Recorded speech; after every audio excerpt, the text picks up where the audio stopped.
Gracias y paz, hermanos. Dios bendiga a la iglesia reunida en esta mañana, esta escuela bíblica.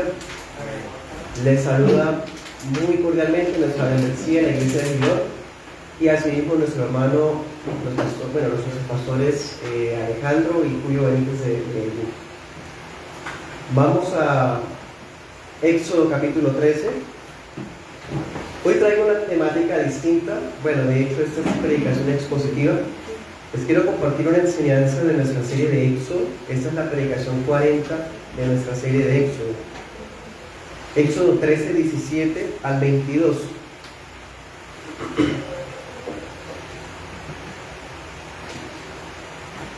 Cuando hacía esa enseñanza, me maravillaba al ver tanta bondad de Dios reflejada en este texto, y que no puedo pasar por alto, y quise compartirla también acá con la iglesia junta. Éxodo 13, 17. Estaré utilizando la nueva versión internacional, la Reina Valera 60 y la Biblia de las Américas. Esta enseñanza se titula Guiados por la nube de Dios.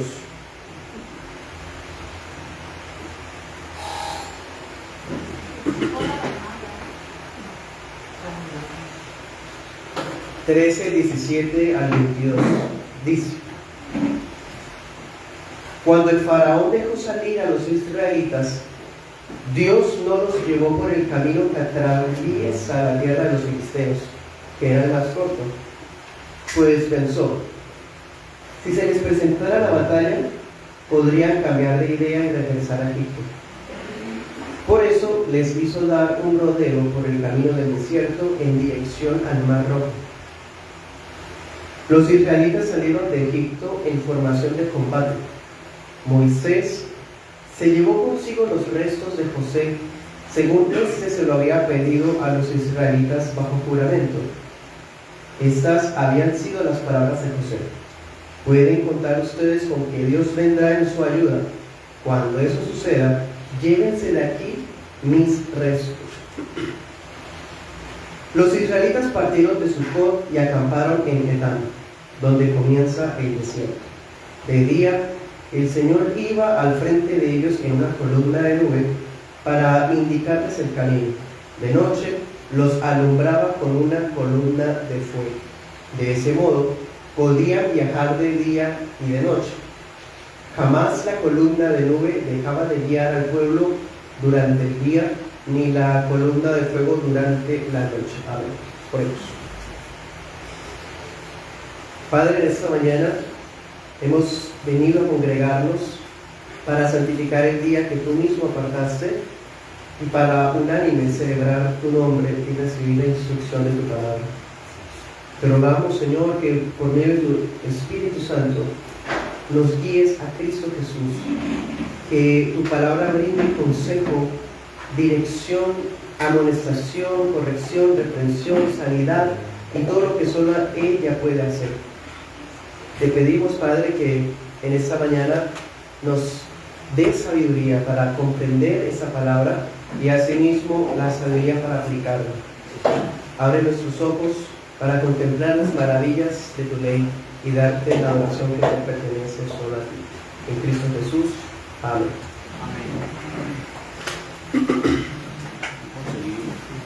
Guiados por la nube de Dios. Éxodo 13, del 17 al 22.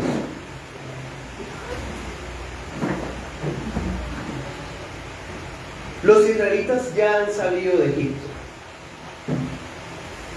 Luego de haberse llevado a cabo la última plaga. La última plaga fue la muerte de los primogénitos. Y asimismo ya se había celebrado la primera Pascua. Ahora llegó el momento de decidir cuál será el camino que van a tomar. Porque de camino hacia Canaán desde Egipto hay por lo menos 3 rutas. Así que la cuestión es, ¿cuál será la elegida? Además, solo Dios sabe qué es lo que les depara el camino y cuál va a ser la ruta que más conviene. Muchas veces nosotros tenemos en mente una ruta, pero providencialmente esa ruta cambia. Así que sabe Dios entonces cuál es la que de verdad conviene. En esta enseñanza vamos a ver cómo la buena voluntad de Dios no solo se hizo responsable de las promesas, de cumplir las promesas que le dio a Abraham. No solamente se hizo responsable de venir personalmente al lugar donde eran esclavos, sino que también Dios vino y se hizo responsable, si me permiten esa expresión, para llevarlos protegidos y bien direccionados hacia su destino. Eso es encantador. Vamos a ver esa enseñanza en 2 puntos. En el primer punto vamos a ver cómo los fue preparando Dios para el largo camino que les esperaba, para afrontar las luchas que vendrían. Vamos a titularlo Preparándose para la travesía y la guerra. Versículos del 17 al 19. Y en un segundo punto vamos a ver de qué forma Dios los fue guiando por el camino, garantizándoles un cuidado pastoral y su dirección como un capitán. Vamos a ver eso en el segundo punto, versículos del 20 al 22. Bueno, comencemos. Primer punto, preparándose para la travesía y la guerra. Versículo 17. Recuerden que vamos a tener media horita. Éxodo 13, 17. En esos 30 minutos espero abarcar esta temática y vamos a tener luego unos minuticos para preguntas y respuestas. Por fin Faraón ha dejado salir a los israelitas de su país. Y el versículo 17 dice algo bastante curioso. Dice que Dios no llevó al pueblo por el camino más corto. Ahora notemos algo. Ese camino más corto, ¿qué dirección tenía? Dice, cruzaba por tierra filistea. ¿Y qué dice el 17? Que Dios dijo, si ellos ven la guerra, se van a desanimar. Claro, hermanos. ¿Qué había pasado cuando Faraón reforzó su mano dura en la esclavitud de Egipto?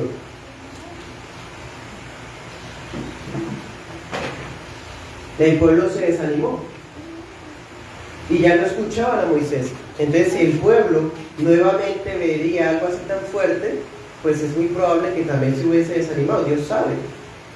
¿Y saben qué es lo peor? Que no solamente se desaniman, sino que hubieran estado dispuestos a desistir del éxodo y a regresarse a Egipto.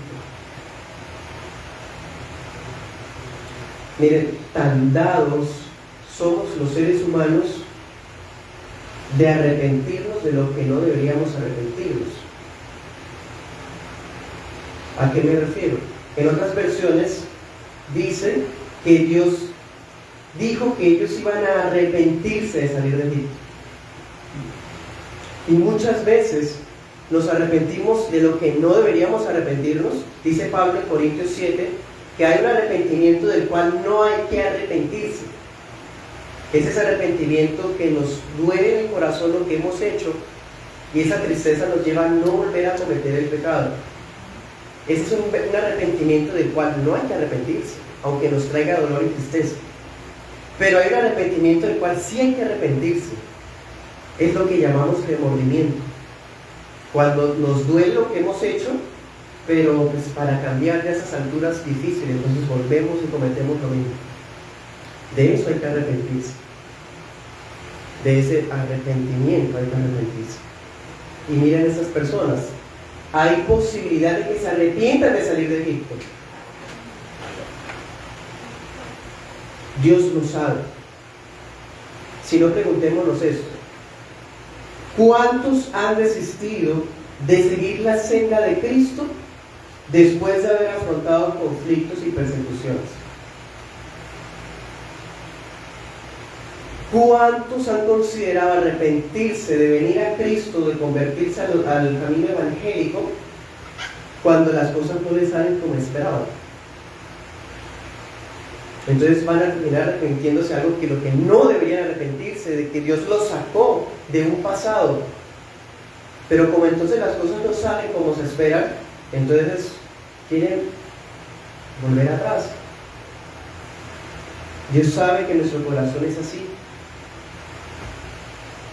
Pero eso nos deja ver nuestro corazón traidor por naturaleza.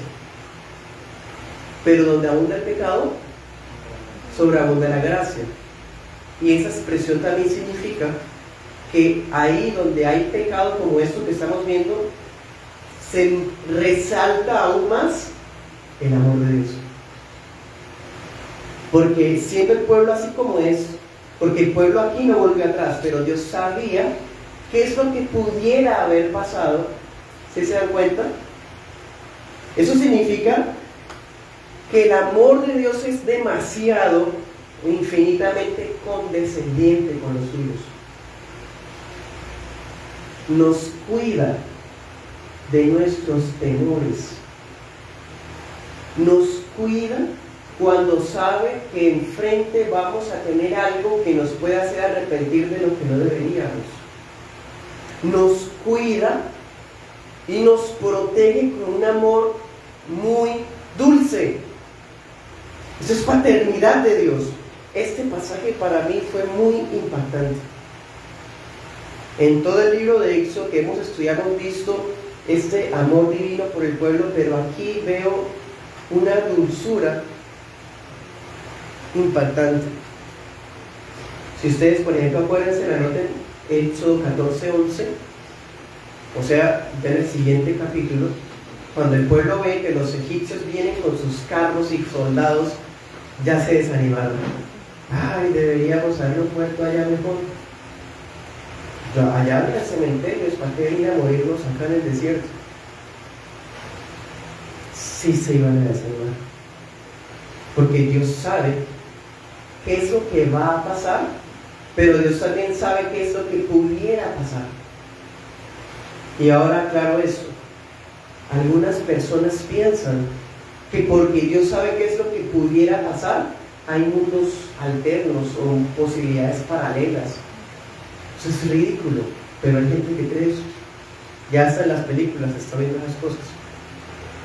Dios tiene un solo destino y ese único destino es lo único que ocurre. Y las cosas que ocurren son el mejor mundo que pudo haber ocurrido. Esa es la soberanía de Dios. Aunque Dios sabe qué es lo que pudiera haber pasado, Él es el que establece qué es lo que en última sí va a pasar. ¿Bien? Por eso aquí vemos, Él sabe que el pueblo se va a desanimar cuando afronte la guerra. Entonces, ¿qué hace? Prefiere Dios llevarlo, en vez del camino corto, lo lleva por el camino más largo. Entonces Dios conoce las debilidades de su pueblo y de cada uno de sus pequeñitos, y no nos va a abandonar en esas debilidades.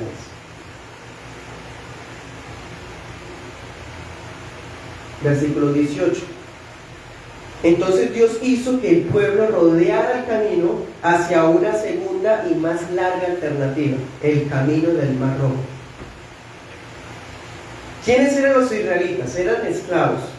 Eran una cultura pastoril dedicada a la ganadería y al pastoreo de ese ganado o vinos, de ovejas, vacuno y ovino, creo que se le dice de las ovejas. Bueno. Dice en el 18 que salieron en orden de batalla, o dice la Reina Valera, con armas, ¿cierto? Es la primera vez que ese pueblo tiene armas. Este pueblo pastoril, que es emigrante, lleva por primera vez armas.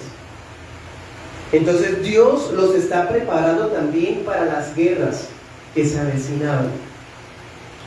Pero gradualmente, Dios no los metió al combate de una vez, otra vez con descendencia divina. Miren eso. Bueno, Dios, ¿por qué no los llevó por los filisteos? Pues tú estás con ellos, con una nube de fuego, con tus ángeles, derrotan los ejércitos. Sí podía haber hecho eso, pero Dios nos quiere formar. Nos quiere formar. No de forma inmediata. Dios prefiere que su pueblo dé un largo rodeo de pruebas y aflicciones en vez de introducirlos inmediatamente a las promesas. Dios prefiere que su pueblo dé una vuelta larga por situaciones adversas y duras con tal de que madure. El pueblo que no se prepara y permanece en el kinder espiritual y que quiere las cosas ya, si recibe bendiciones de Dios, se pierde. Entonces el camino hacia la tierra prometida tiene el propósito de que el pueblo madure espiritualmente. Mejor dicho, de que seamos conformados a la imagen de Jesús. Y Jesús, el Hijo perfecto de Dios, no fue formado o no nació para morir inmediatamente. Pasaron años, un ministerio de 3 años, muchísimas enseñanzas, muchísimas pruebas, hasta un momento dado en la cruz.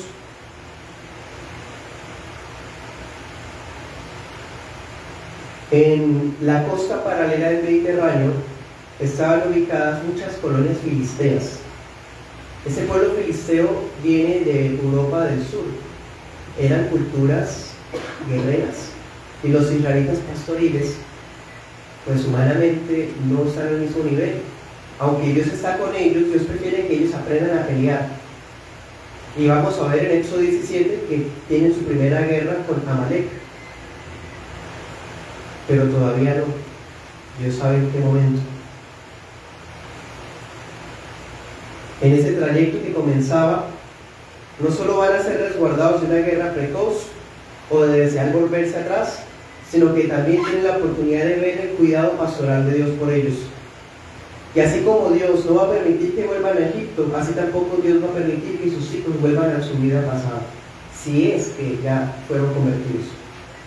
Porque si usted vive en su misma vida pasada, no va a volver atrás porque usted sigue atrás. No se ha convertido. Pero aquellos que ya han nacido de nuevo, Dios los preservará para que no vuelvan atrás.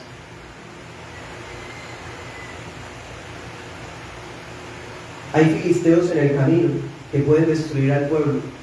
Mejor dicho, que pueden acobardarnos. Porque Dios sabe qué son las cosas que pueden quebrantar nuestra fe. Dios sabe qué es aquello que puede infundirnos un miedo que no nos permita seguir en pie. Y como Dios sabe qué es, Dios nos guarda. Y también por eso no tenemos las riquezas añoradas, fama, o no pasamos enfermedad, o escasez, o persecuciones, lo que sea. Dios sabe ante qué cosa podemos estar muy débiles y nos guarda de eso.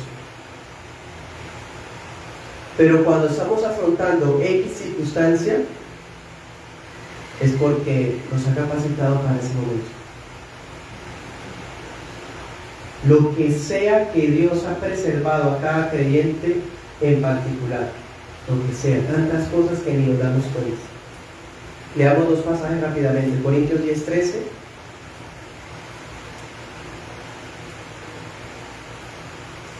Porque ¿saben algo? Yo conozco, y yo sé que usted también, que el empleo, por ejemplo, ha apartado más gente de Dios que el desempleo. Y las riquezas han hecho que se pierdan más almas que la pobreza. Entonces no solamente es la enfermedad y el dolor, Dios sabe en qué nos guarda. 1 Corintios 10:13 dice: ustedes no han sufrido ninguna prueba que no sea común al género humano, pero Dios es fiel y no permitirá que ustedes sean tentados o probados más de lo que puedan aguantar. Más bien, cuando llegue la tentación, Él les dará también una salida a fin de que puedan resistir. Él está con nosotros, pero nos forma para resistir. Judas 24, antes de Apocalipsis, Judas 24, dice: al único Dios, nuestro Salvador, que puede guardarnos sin caída y establecernos sin tacha y con gran alegría ante su gloriosa presencia, sea la gloria. El Señor es poderoso para guardarnos sin ¿qué? Sin caída. Impresionante. Y si 7 veces cae el justo, 7 veces Jehová lo levanta. Aquí habla de una caída definitiva. Un hijo de Dios jamás caerá definitivamente. Cuando parece que estamos cabizbajos o recaídos, Dios nos levantará, porque Él va con nosotros, con su pueblo, obviamente. Sigamos adelante, se me está acabando el tiempo y vamos a ver entonces si abarco el tiempo de las preguntas. Moisés tomó los restos de José, versículo 19. Anoten la cita, Génesis 50, 24 al 25. En ese pasaje, José, el de los sueños, el que fue gobernador en Egipto, Génesis 50, 24 al 25, José les había dicho a los israelitas que vivían en ese entonces: yo sé que Dios nos va a visitar, por eso les pido que se lleven mis restos y los depositen en la tumba de mis padres. ¿Qué es eso? Fe.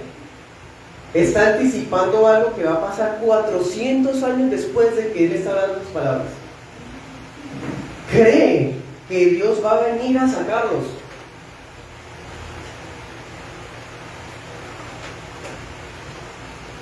José había juramentado solemnemente a los israelitas de que llevaran sus huesos de Egipto cuando Dios los visitara. Entonces Moisés, como en ese momento es el representante del pueblo,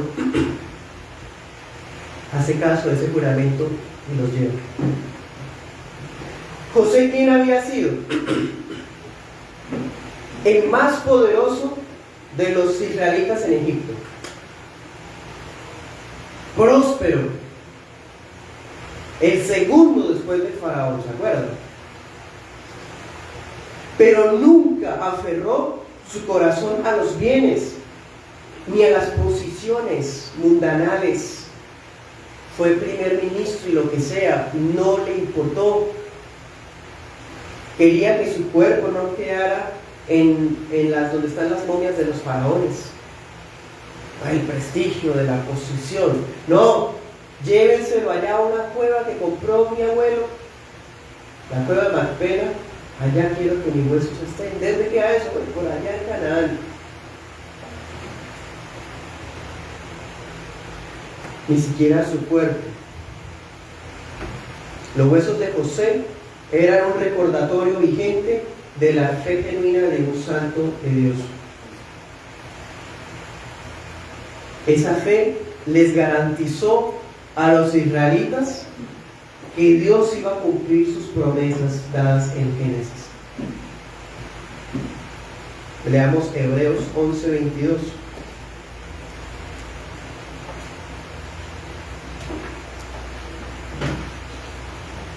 Hebreos 11:22. No pierda la cita principal.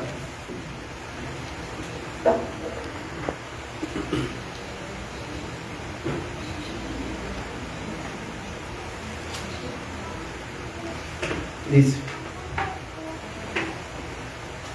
por la fe, José, al fin de su vida, se refirió a la salida de los israelitas de Egipto y dio instrucciones acerca de sus restos mortales.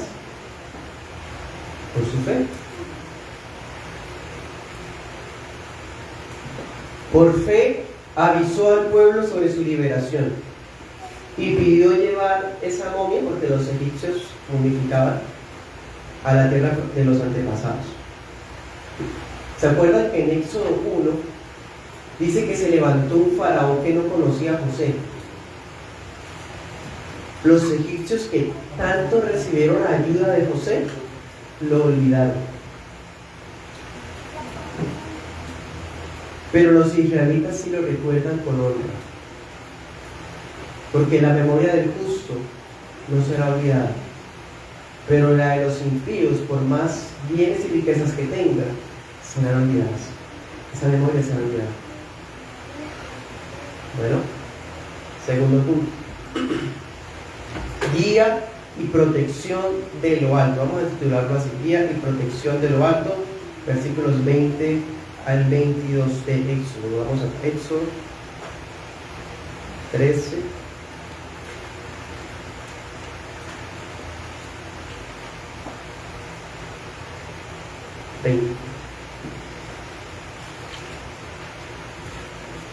Llegaron a Sucot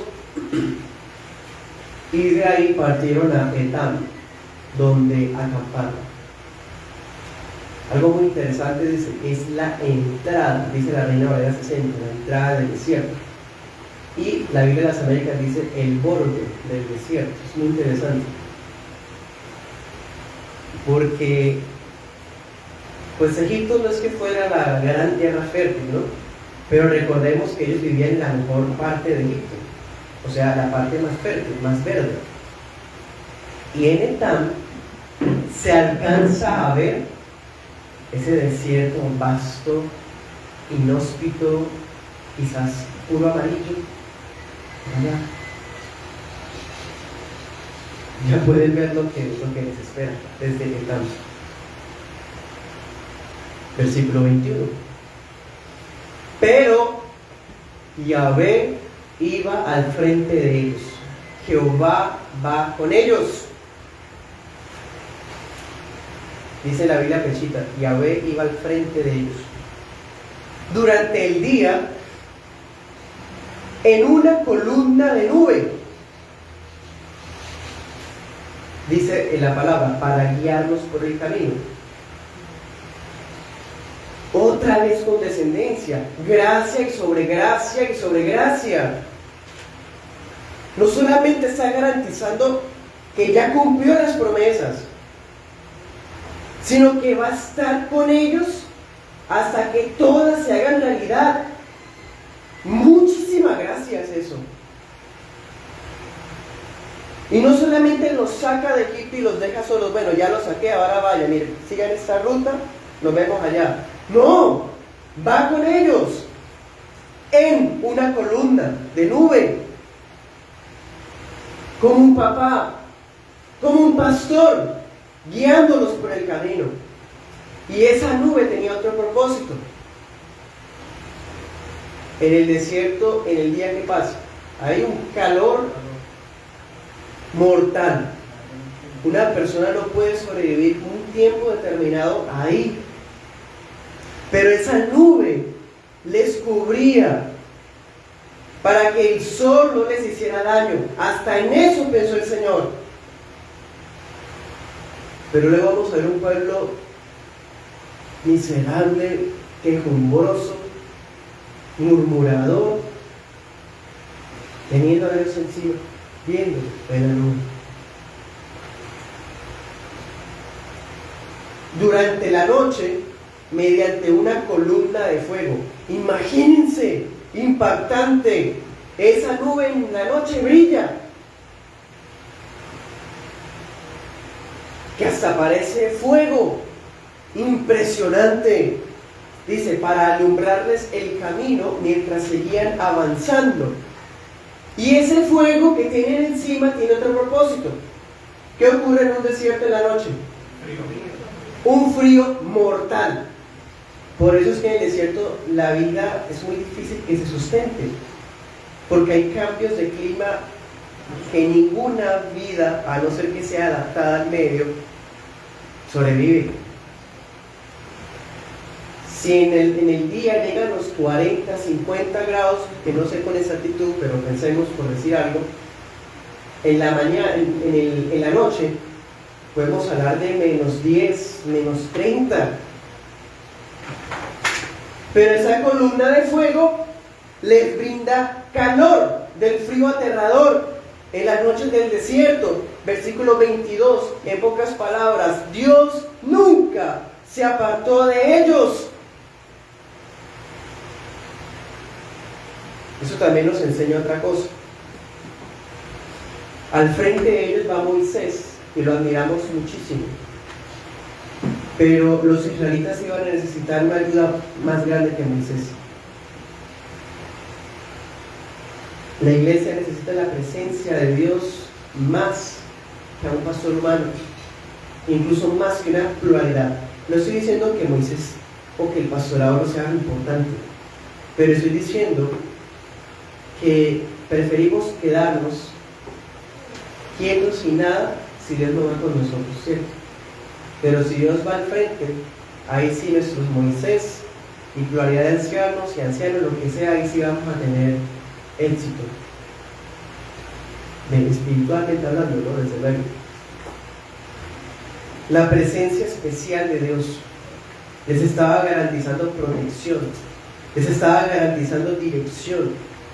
¿Qué hubiera pasado con esa multitud si Dios los deja su voluntad durante el recorrido? ¿Qué hubiera pasado, hermanos? Vimos que en el camino, o bueno, usted sabe, si ha leído la Biblia, que en el camino hay escorpiones y serpientes. Cuando lleguen a la tierra prometida, en ese entonces había fieras. La presencia de Dios los iba a guardar de eso. Vemos en el camino infortunios, sublevaciones, levantamientos, quejas, conflictos. Dios estaba ahí para guardarnos de eso.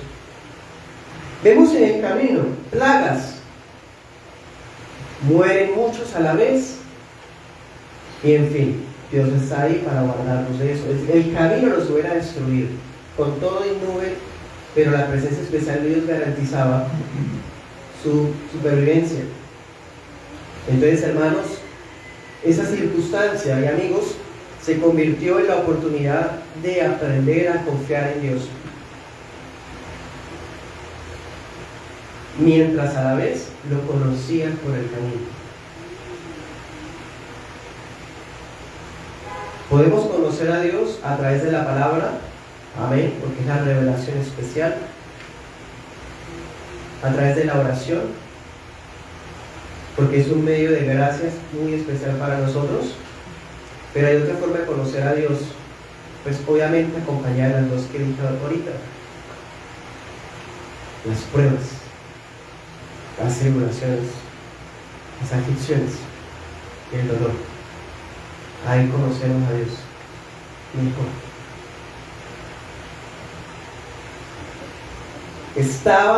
Para terminar, estaban al borde del camino que les esperaba, un desierto inhóspito y terrible. Ese es el Evangelio.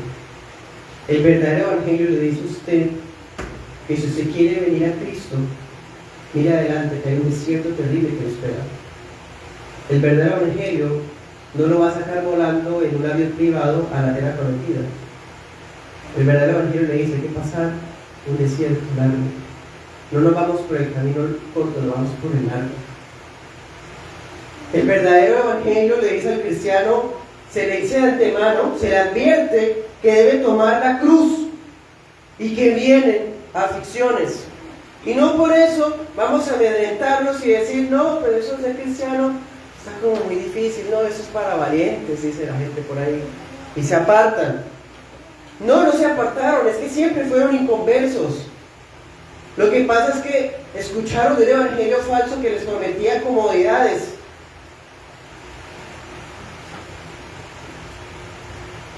Cristo advierte de lo que viene. A veces estar en Cristo va a conllevar que las cosas salgan difíciles. Eso es muy irónico, es muy paradójico, pero así es.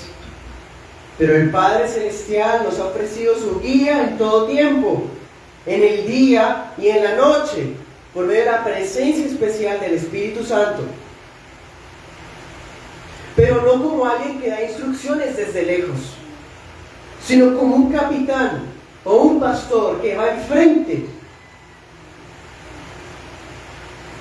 con ellos, con nosotros. No hubo momento en el que no estuviera sobre ellos protegiéndolos, ya sea por el frío o el calor. El cristiano, al igual que ese israelita, no sabemos la ruta, No sabemos lo que nos depara en el camino, pero hay una nube encima de nosotros que nos garantiza preservación de los santos. Y una preservación que no nos va a dejar revolcarnos en nuestra inmundicia del pecado, sino que nos va a santificar, porque esa nube también garantiza disciplina de Dios.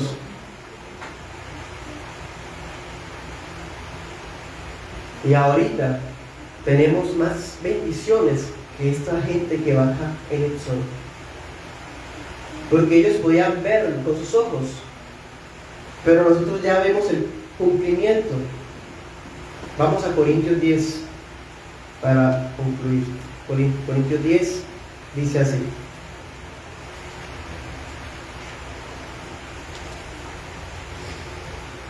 no quiero, 1 Corintios 10, 1, no quiero que desconozcan, hermanos, que nuestros antepasados estuvieron todos bajo la nube y que todos atravesaron el mar. Miren el 5.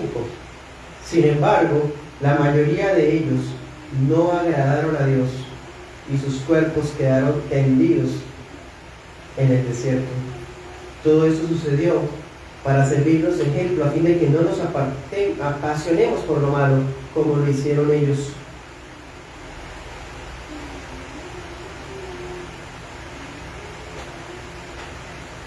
A ver, en Cristo vemos el cumplimiento de esa nube, porque el que iba ahí es Cristo, que habita en el corazón de los verdaderos creyentes por el Espíritu Santo. Esa es nuestra nube, nuestra columna de fuego. Por eso. Gracias, Señor, por esa palabra que nos has concedido. Te rogamos que nos enseñes a confiar en ti con tu buena providencia y nos guíes en medio de la adversidad con la valentía que infunde tu Espíritu Santo. Danos sabiduría, Señor, porque a veces no sabemos lo que viene y nos sentimos como sin salida, pero descansamos al ver al cielo y ver ahí la nube de tu presencia especial con nosotros, y que ahora es más real por Cristo Jesús, que aunque nuestros ojos no lo ven, nuestro espíritu sabe que habita en el corazón de nosotros. Tenemos más garantías que es nuestros antepasados. Gracias, Señor, en Cristo Jesús. Amén. Bueno, quedan 8 minutitos, si tienen alguna pregunta.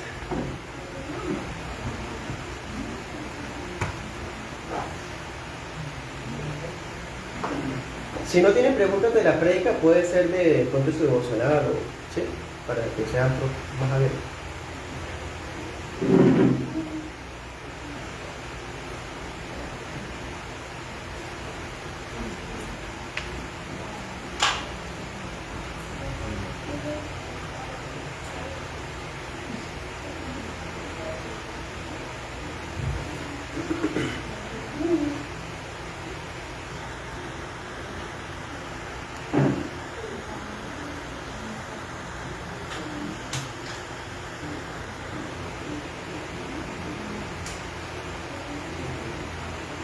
Hermano, Dios mismo capacitó a su pueblo para la guerra, al pueblo de Israel cuando iba saliendo de Egipto. ¿Ellos ya venían preparados para eso?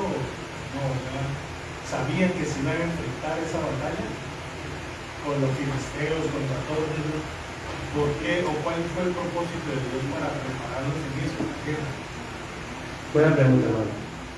Si usted recuerda en Génesis, creo que es en Génesis 15, habla que Abraham fue con 300 hombres a rescatar a Lot. No, eso es Génesis más o menos 16, me rectifico.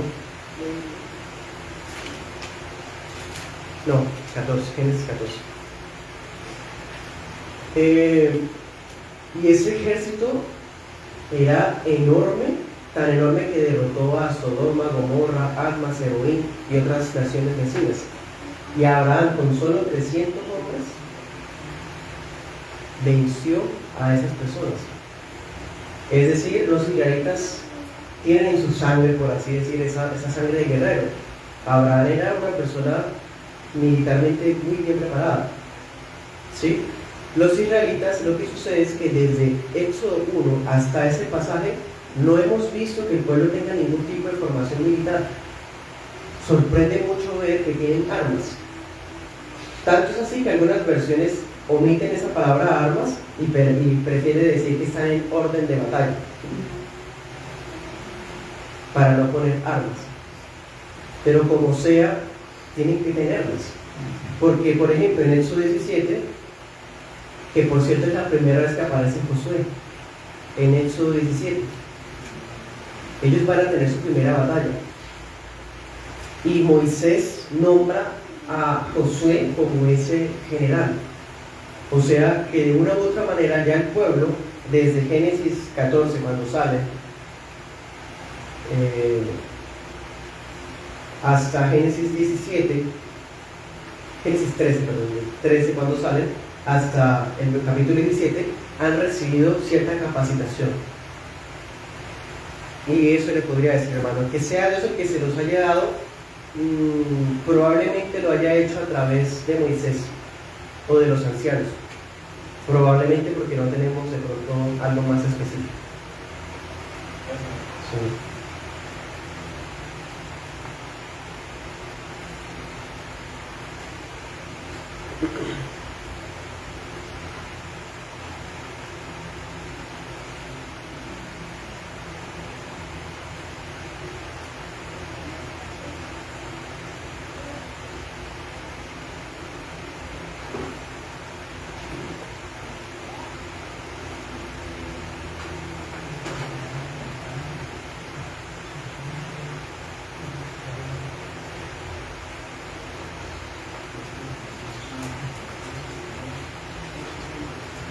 Bueno, si quieren, anoten esas citas. El fuego es usado en el libro de Éxodo como un símbolo de la presencia especial de Dios. Éxodo 3:2 y Éxodo 14:24. Hay más versos, pero les doy esos dos como ejemplo. Y también la nube se convierte en el libro de Éxodo como un símbolo de la presencia especial de Dios. Éxodo 14:19 y 33:9. Hermano, por lo menos se dice que el fuego en esto aparece como la presencia de Dios. Sí, como un símbolo. Un símbolo. No en toda la Biblia es igual. No en todos los libros de la Biblia, no en el Nuevo Testamento, por lo menos recordándolo del Pentecostés, dice que había como lenguas de fuego. También se dice que Cristo bautizaría el Espíritu Santo y fuego. Entonces pudiéramos decir que ese fuego que aparece, no sé si está con el tema, tiene algo que ver con la presencia misma de Dios o con el juicio de Dios, porque en otros lados apareciera el fuego como juicio, como parte del juicio. Bueno, además la pregunta sobre el fuego, que si solo en eso tiene ese símbolo de presencia o en los otros libros también. Y será la última pregunta porque ya se acabó el tiempo. Hermano, para poder descubrir si un texto que habla de fuego habla de presencia de Dios o juicio de Dios, hay que revisar su propio contexto. Por ejemplo, los versos que les di ahorita nos pueden dejar ver a Dios en su presencia especial. Es decir, el fuego es símbolo de la presencia especial de Dios, como en el pasaje del Pentecostés con la lengua de fuego lo podemos decir, que la presencia de Dios está ahí como una especie de símbolo de fuego. Pero en la mayoría de las veces el fuego en la Biblia, especialmente en Salmos y en los profetas, es símbolo de juicio. Cuando Cristo dijo, los bautizará y Juan Bautista también, con espíritu y fuego, no está diciendo que entonces van a haber lenguas de fuego sobre todos los cristianos y entonces hablar todas lenguas. Cristo en ese pasaje, Juan Bautista, ahí está diciendo, es que el Mesías iba a venir a impartir el Espíritu de Jehová, pero también a traer fuego contra los que no lo recibieran, fuego de juicio de Dios. Entonces, en la mayoría de las veces el fuego es símbolo de juicio, porque nuestro Dios es fuego consumidor, símbolo de juicio, ¿sí? Entonces hay que revisar muy bien los contextos y no hacer como algunas personas que creen que el fuego de Dios es su presencia, porque no siempre es así. Pedir fuego de Dios a esas alturas se parece más a pedir juicio, porque su presencia ahora está por medio de el Espíritu Santo. Bueno, entonces tenemos un recesito, hermanos, y ahorita a las 10 comenzamos el culto de adoración. Bueno, así, hermano. Así para hermanos.